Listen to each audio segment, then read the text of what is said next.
Hello, friends. Welcome to library.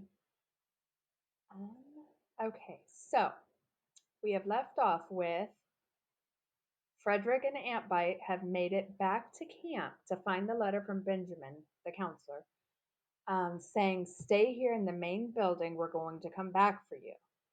Um, and they're calling their parents and they're doing everything right. So Aunt Bite and Frederick are feeling some sort of relief and happiness. And let's see if that really does come true. I'm going to make a prediction here. I think that the roads will be shut down going back to camp, and Benjamin and Glow, the other counselor, won't be able to come back to camp to save them.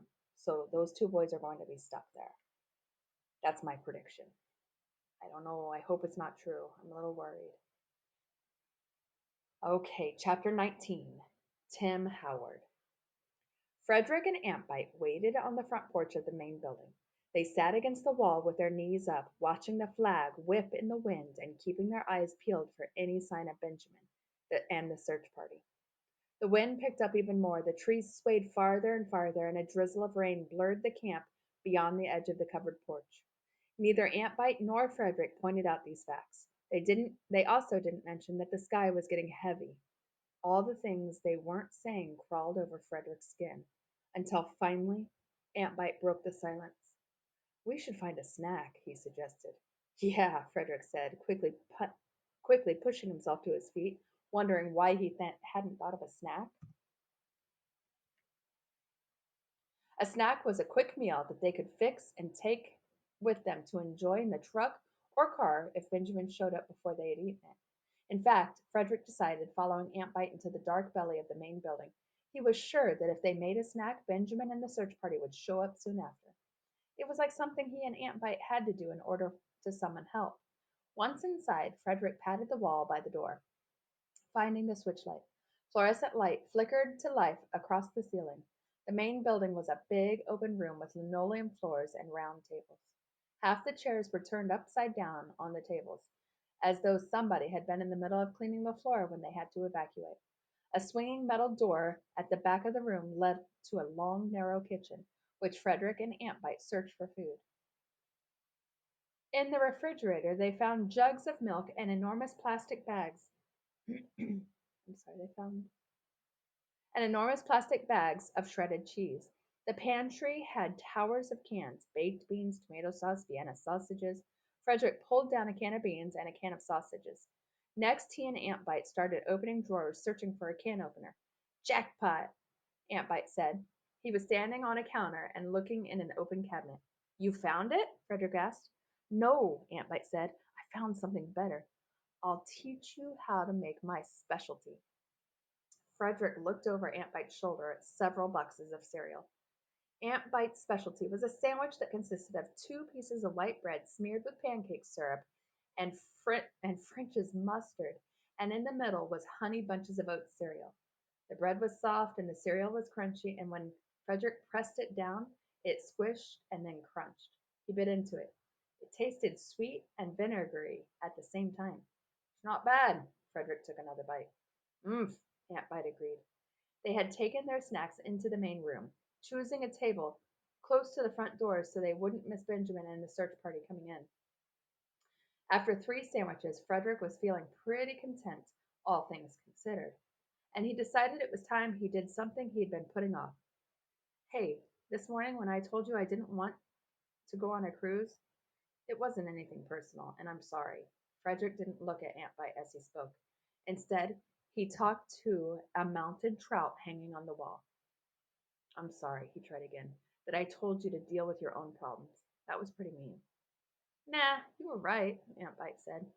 "No, I wasn't," Frederick said. "You were," Aunt Bite insisted. "Everybody's got to deal with their own problems. That's just the way it is." "No, it's not," Frederick said. "Friends, I mean, people should help each other out." Aunt Bite shrugged. He looked uncomfortable. "And I'm sorry I said you were in trouble all the time. I didn't mean it." Frederick knew now that he had been wrong about the guys in 13. He'd assumed that everybody who was at a disciplinary camp must be a bad person. But they weren't all bad.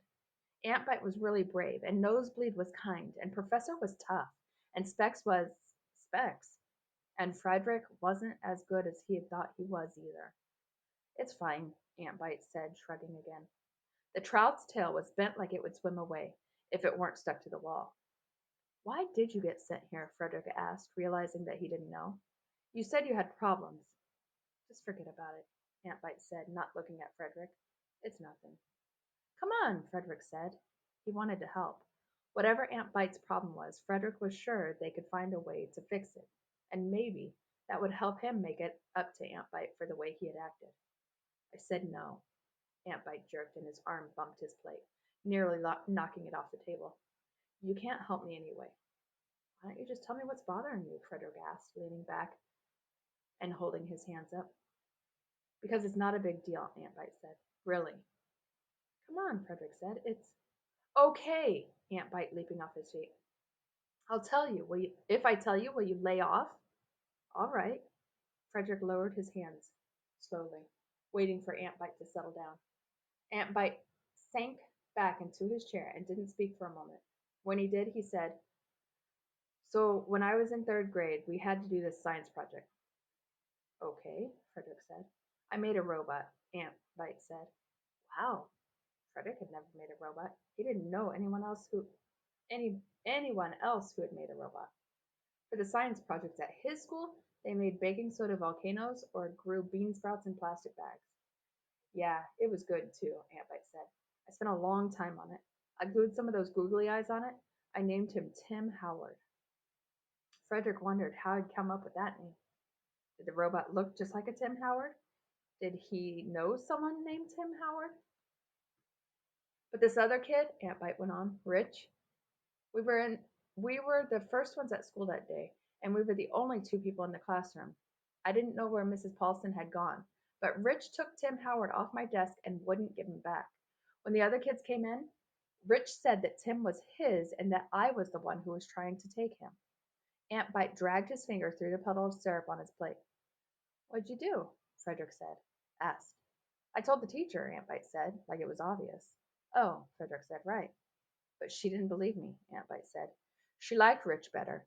His mom was one of the class parents, and she was always helping out with field trips and stuff.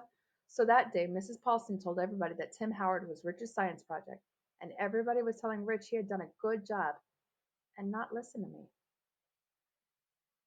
He even said he had come up with a name for it, Kevin. The trout's bottom lip was open in shock. What'd you do then? Frederick said. I broke him. Antbite gazed blankly at the syrup on his finger. Rich? Aunt Frederick said. No. Antbite, rolling his eyes. Tim Howard. I was angry and I broke him. I was really upset about it. I mean, I should have just let Rich keep him. That would have been better for Tim. Did you get in trouble? Frederick asked. Antbite shrugged. Kind of. I mean, our teacher got on to me right then and told me I couldn't go to recess. But later, my parents called and they even came to school and said that it was my robot. They said they'd seen me working on it. But Rich's parents came and said the same thing. They said it was his robot. The trout's one visible eye was wide with alarm. His parents lied? Frederick couldn't believe somebody's parents would lie about making a robot. That seemed like a really big thing to lie about. Not a little lie like, oh, I'm sure he studied for his test, or, of course my son enjoys your class. It seemed like you shouldn't be able to lie about whether your kid had built a robot. Aunt Bite nodded. He licked the syrup off his finger. My teacher said that the only fair thing to do was to not punish anybody and not give me or Rich a grade for the program. How's that fair? Frederick asked. That's not fair. Aunt Bite shrugged. The thing is, I could tell my teacher believed Rich and his parents. I could tell she thought I had lied, or she wanted to think that I had lied, before all that happened. I was really smart, like I was smart as the professor. But then, after this one thing, which I didn't even do, it was like everybody forgot that I was a smart, good kid, and all they thought about me was that I had broken Rich's robot. That was when I started doing bad things. I figured everybody already thinks I'm bad, so why should I try to be good? After that, I wouldn't do my homework. Or when we were supposed to be quiet, I would talk. Or during break, I'd just go outside the bounds we were supposed to stay in. The wind howled over the roof. Is that why you were sent to camp? Frederick asked, for doing all that stuff? Aunt Bite sighed. I've never done anything really bad. Not like Dashiell, the real Dashiell. But when I started fourth grade this year, my new teacher had a special meeting with my mom and dad, and she said that I should go to this camp. She was really nice about it. She said it would be like a reset, and when I got back, I could start over. But I don't know, he shrugged. Frederick waited for more, but Aunt Bite was done. So, can you help with that? Aunt Bite looked at him. Frederick leaned back in his seat. He'd gotten interested in Aunt Bite's story and forgotten that the reason he was listening was to figure out how to help. Why don't you just. Frederick's voice trailed off. Well, why don't you just quit being bad? Aunt Bite was quiet for a moment. I don't know if I can, he explained. I started doing all this stuff and then I started doing more of it. I don't know if I can stop now. Even if I go back to doing what I'm supposed to do, all the other kids are still going to treat me like a bad person. So why even bother, you know? He took a breath. And why'd everybody believe Rich instead of me? That's just not fair. The trout seemed to be looking at Frederick, waiting to hear his answer. My friends have this theory of life, Frederick began. They say that everybody has a place in this world, like there's a natural order. Some people are lions. There's this guy at my school named Devin, and he's a lion. And some people are gazelles. And some people are meerkats. And I am a flea. Frederick didn't know exactly why he thought this story would be comforting to Aunt Bite, but he kept going anyway. I thought I could change the fact that I'm a flea, Frederick admitted. I thought if I could do something right or if I could win something, then I'd be as good as Devin, and then he wasn't going to tell Aunt Bite about how he wanted a best friend who would hang out with him. He wasn't going to admit he was that pathetic. I thought everything would be great. So, Aunt Bite said, what happened? Um, well, I nearly got eaten by a lion, Frederick admitted ruefully. Oh, said Aunt Bite. The small windows set high in the wall were dark, and rain drummed against the roof. Something was bothering Frederick. The story he had just told Aunt Bite, his story had sounded wrong in his ears. It hadn't sounded true. He knew that it had been true, but it had been true for an earlier version of himself. Now he realized that he didn't care so much about being a flea or not being a flea. Becoming that guy didn't matter as much as he had thought it had. He just wanted to fix everything that he had messed up. Is that it? Aunt Bite asked, looking over at Frederick. Is that the advice? Frederick shrugged. That wasn't even advice, Aunt Bite protested. Give me a break, Frederick said. I'm trying. Aunt Bite shook his head. This is just about the worst help anybody ever got. I was trying to let you know I understand, Frederick said. I'm a flea and everybody else is a lion, Aunt Bite said in a gloomy voice like Eeyore the donkey.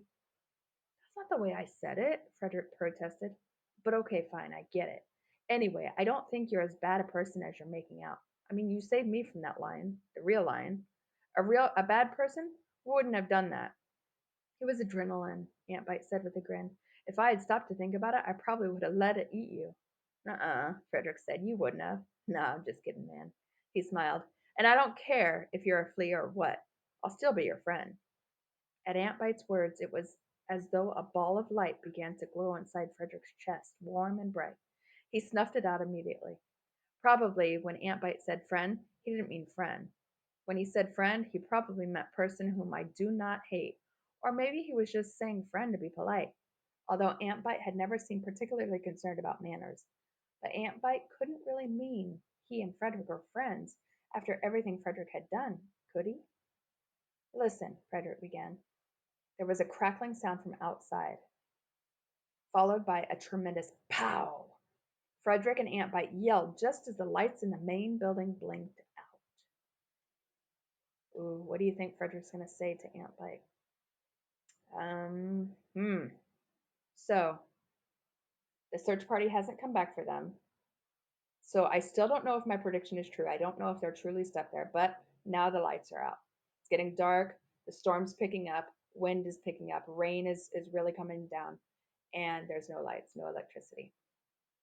But he's got his buddy, and hopefully they're going to get saved. Stay tuned for our next reading, friends.